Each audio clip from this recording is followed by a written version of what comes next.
Bonjour et bienvenue. Aujourd'hui, on va s'attaquer à un concept qui peut paraître un peu abstrait, la vision.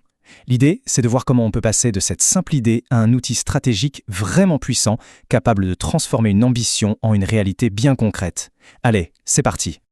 Alors, voilà notre feuille de route. On va commencer par un problème que beaucoup de gens connaissent, cette sensation de naviguer un peu à vue. Ensuite, on verra comment la vision agit comme une véritable étoile polaire. Puis, comment ça devient un outil stratégique et même un aimant à talent. Et pour finir, on verra comment appliquer tout ça à un parcours plus personnel. Première étape, naviguer sans boussole. On va poser le décor en partant d'une situation très fréquente, que ce soit en entreprise ou dans sa propre vie. Ce sentiment un peu flou de ne pas savoir où on va vraiment. On a tous connu ça, non? Ce sentiment d'être dans le feu de l'action, de prendre des décisions, de gérer les urgences. On travaille d'arrache-pied, mais au fond, on se demande si on avance vraiment dans la bonne direction. C'est une sensation hyper courante et assez frustrante. Et en fait, la racine de ce problème, cette impression de dispersion, elle est souvent très simple. C'est juste l'absence d'une vision claire. C'est le vrai point de départ de tout. Sans destination, difficile de savoir quelle route prendre. Bon alors, c'est quoi la solution? On y vient dans cette deuxième partie. La vision, c'est un peu notre étoile du Nord. C'est ce point de repère fixe qui nous guide quand tout le reste est en mouvement et que le chemin est incertain. Alors concrètement, une vision, c'est quoi? Eh bien, c'est l'image idéale du futur qu'on se fixe. C'est une aspiration, quelque chose d'audacieux qui décrit ce qu'on a envie de devenir ou de construire. À long terme, on parle de 5, 10, voire 20 ans. C'est ça qui donne un sens à tout le reste. Et là, attention, il y a une distinction super importante à faire. Il ne faut surtout pas confondre la vision et l'objectif. Un objectif, c'est précis, c'est chiffré. Atteindre 1 million de chiffre d'affaires, par exemple. La vision, c'est bien plus grand. C'est l'aspiration qui se cache derrière, la direction, bref, c'est le pourquoi qui inspire tout. Et pour bien comprendre, rien de tel que des exemples concrets. Prenez Tesla. Leur vision, ce n'est pas de vendre des voitures, c'est d'accélérer la transition mondiale vers l'énergie durable. C'est une véritable mission. Pareil pour LinkedIn, il ne s'agit pas juste d'être un réseau social pro. Non, leur vision, c'est de créer une opportunité économique pour chaque personne. Dans les deux cas, on voit bien que la vision répond à cette question fondamentale. Pourquoi on existe, au-delà de faire de l'argent? Ok, donc on a cette grande idée inspirante.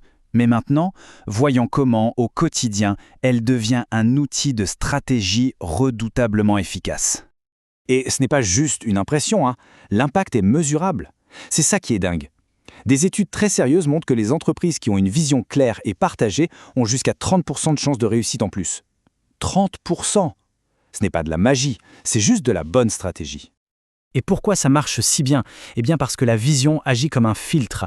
Pour chaque décision, chaque projet, chaque investissement, on peut se poser la question, est-ce que ça nous rapproche de notre vision? Ça permet d'aligner tout le monde dans la même direction, de rendre la communication beaucoup plus claire et au final d'inspirer bien au-delà des murs de l'entreprise. Et ce pouvoir d'inspiration, justement, ça nous amène au 4e point. Une vision forte, ça ne fait pas que guider les décisions. Ça agit aussi comme un véritable aimant à talent. Aujourd'hui, on le voit bien, les gens ne cherchent plus juste un job ou un bon salaire. Ils sont en quête de sens. Ils veulent une cause, une ambition à laquelle se rallier. Une vision forte, ça fait rêver, et ça attire naturellement les personnes qui ont envie de participer à la construction de ce futur. Mais attention, il y a un équilibre délicat à trouver. C'est un peu comme marcher sur une ligne de crête. La vision doit être hyper ambitieuse pour vraiment inspirer et donner envie de se dépasser. Mais elle doit aussi rester réaliste, crédible. Si elle est complètement déconnectée du réel, elle peut décourager. Le but, c'est de faire rêver tout en montrant que le rêve est accessible. On arrive à la dernière partie. Et pour moi, c'est peut-être la plus intéressante. Parce que tout ce qu'on vient de dire sur les entreprises, eh bien, ça s'applique parfaitement à un parcours individuel. Cette phrase résume tout, en fait. Pour une entreprise, la vision donne un cap à tout le monde.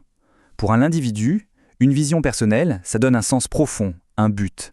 C'est une sorte de boussole intérieure. Prenez l'exemple d'un étudiant.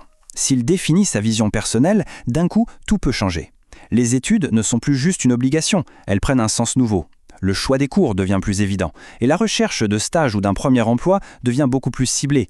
On ne cherche plus n'importe quoi, on cherche des entreprises qui sont alignées avec nos propres valeurs. Et ça, face à un recruteur, ça fait toute la différence. Un candidat qui arrive avec une vision claire, il ne parle plus seulement de ses diplômes ou de ses compétences, il parle de son ambition, de ce qu'il motive vraiment. Son pourquoi devient beaucoup plus puissant que son quoi. Ça dégage une maturité et une direction qui sont rares. Finalement, tout ça nous ramène à une seule question, mais elle est essentielle. Au-delà des tâches du quotidien et des objectifs à court terme, quel est le futur que l'on a envie de construire? Quelle est cette grande ambition qui peut nous servir de moteur? Répondre à cette question, c'est la toute première étape pour que l'ambition devienne réalité.